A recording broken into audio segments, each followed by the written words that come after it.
What's driven it is the low rate of vaccination take-up in Russia. Only around 32 to 33% of Russians have actually taken the Russian vaccine, Sputnik 5. That's around 45 million people. Officials are in some despair over this low rate.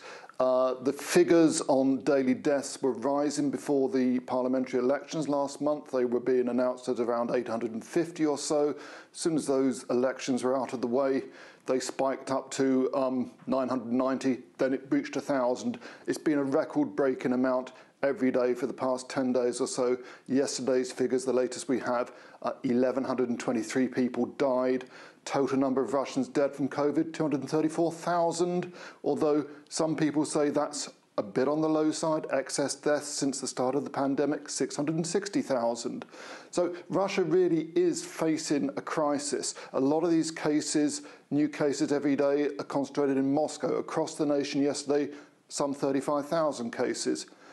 Around 5,800 or so of those in Moscow.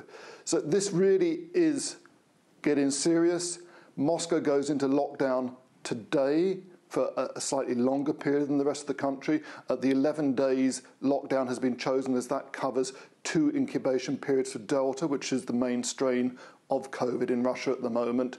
Authorities are hoping that this will nip things in the bud before winter really sets in. It's been a bit chilly recently, but we had some bright days too. Once it gets grim and the snow starts falling and people start staying at home and congregating indoors, more respiratory diseases will of course spread. So that's what the authorities are aiming to combat at the moment. They've also told, in Moscow, they've told 2.5 million people over the age of 60 who aren't vaccinated or who haven't had COVID within the last 6 months to stay at home. Now, that's around 20% of the city's population. Quite how they're going to police that is a moot point. But all these measures are designed to nip in the bud another wave of COVID as winter approaches.